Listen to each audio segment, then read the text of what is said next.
اسلامی جمہوریہ پاکستان یہ نام ہے ہمارے ملک کا۔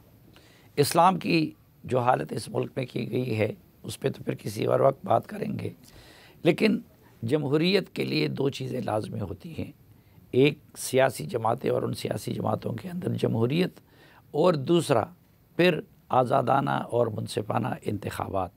لیکن بدقسمتی سے پاکستان کو بہت کم ایسے انتخابات نصیب ہوئے جن کو ہم آزادانہ اور منصفانہ کہہ سکتے ہیں۔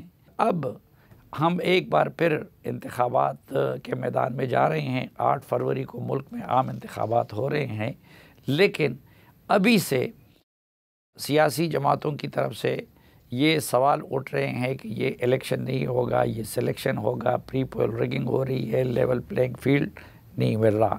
تو آج کے جرگے میں ہم یہ جاننے کی کوشش کریں گے کہ پاکستان میں فری اینڈ فیئر انتخابات کیوں نہیں ہو سکتے، کیا وجہ ہے کہ پاکستان میں ہر انتخابات کے بارے میں انگلی اٹھتی ہے اور اس کے برعکس ہمارے پڑوس میں انڈیا میں جو انتخابات ہوتے ہیں ان کے نتائج سب قبول کر لیتے ہیں خوشی کے ساتھ۔ اور یہ بھی جاننے کی کوشش کریں گے کہ جو فروری 2024 کے انتخابات ہیں اس کے لیے کیا اقدامات کیے جائے قانونی سطح پہ، انتظامی سطح پہ اور سیاسی سطح پہ کہ وہ سب کے لیے اس کے نتائج قابل قبول ہوں۔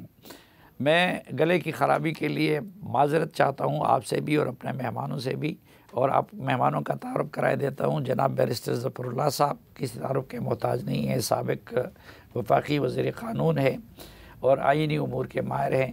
ان کے ساتھ ہے مصطفیٰ نواز کھوکھر صاحب، سابق سینیٹر ہے اور سیاسی رہنما رہے ہیں، ان کا بھی قانون کے معاملات پہ گہری نظر ہے۔ اور لاہور سے ہمیں جوائن کر رہے ہیں پلڈیٹ کے سربراہ جناب احمد بلال محبوب، جن کا دن رات اسی سوچ و فکر اور غور و فکر میں گزرتا ہے کہ پاکستان کے اندر جمہوریت کو اور انتخابی نظام کو کیسے مستحکم کیا جائے۔ تو بیرسٹر صاحب، سب سے پہلے تو آپ بتائیے کہ کیا وجہ ہے کہ پاکستان میں کم و بیش ہر انتخاب متنازع بن جاتا ہے؟ بسم اللہ الرحمن الرحیم۔ آپ نے اپنے تعارفی نوٹ میں یہ کہا کہ جمہوریت کے لیے دو چیزیں لازم ہیں، سیاسی جماعتوں کا ہونا اور الیکشن کا فری فیئر ہونا۔ میرا خیال یہ ہے کہ یہ سیکنڈری لیول کی چیز ہے۔ سیاسی جماعتوں کا صحیح ہونا، الیکشن کا صحیح ہونا اور بہت سارے عوامل پہ منحصر ہے، وہ جب تک نہیں ہوں گے تو یہ نہیں ہوگا۔ بنیادی طور پر جمہوریت ایک سوچ کا نام ہے۔ مطلب دنیا میں کئی نقطہ نظر رہے حکومت کے، ایک یہ تھا کہ خلیفہ اللہ آ کے بیٹھ گیا، ذل اللہ فی الارض، ڈیوائن رائٹس ہیں، وہ دنیا نے مسترد کر دیے۔ لیکن پاکستان میں آج میں بہت سارے لوگ پائے جاتے ہیں جو کہتے ہیں خدا کے نام پہ ہمیں حکومت کرنی ہے، تو یہ سوچ کے ساتھ جمہوریت نہیں چل سکتی۔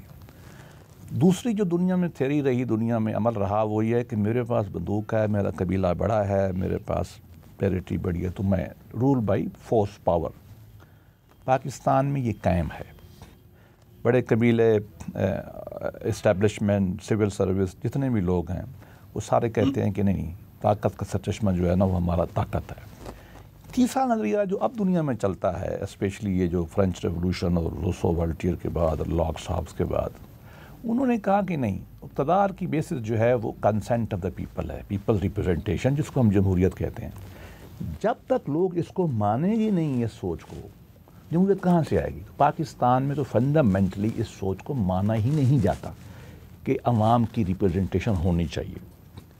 اس میں جو ایک ٹرانزیشن میں ہم ہیں، ایک جمہوری سوچ سے ایک اتھارٹیرین سوچ سے جمہوری سوچ کی طرف، ٹرائبل سٹرکچر سے ایک سیوک سٹرکچر کی طرف، اور ایک سلطانی اور ملا اور پیری کے تصور سے ہم عوامیت کے تصور کی طرف جا رہے ہیں۔ جب تک ہم یہ کلیئر نہیں ہوں گے، ہم سارے لوگ اس کو مانیں گے نہیں کہ عوام کے رائٹس ہیں۔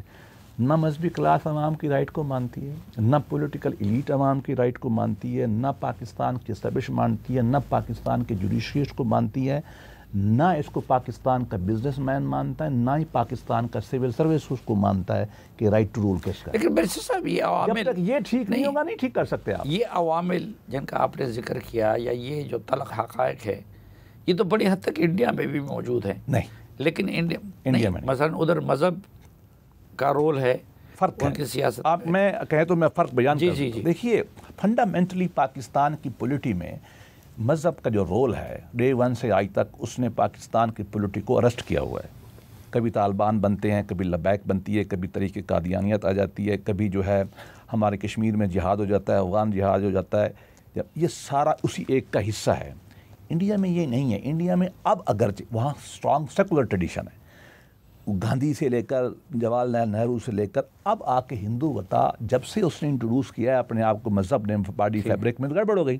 ہمارا ڈیفرنٹ کلچر ہے۔ ہندوؤں نے کبھی ہسٹوریکلی فلسافیکلی نہیں کہا کہ مذہب جو ہے وہ اسٹیٹ کا اسٹرکچر کرے گا۔ ہم تو مسلمان کہتے ہیں، لیکن ہر انتخابات میں دانلی کا یا پری فل روگنگ کا اگر الزام لگا ہے تو ان مذہبی قوتوں پہ کبھی بھی نہیں لگا یا ان کے لیے نہیں کیا گیا ہے، کچھ اور قوتوں کے میں نے یہ کہا ہے کہ ہمارا پورا ذہنی اسٹرکچر نان ڈیموکریٹک، میں یہ کہنا چاہتا ہوں اس میں ایک ایلیمنٹ جو ہے نا وہ اسٹیبلشمنٹ ہے۔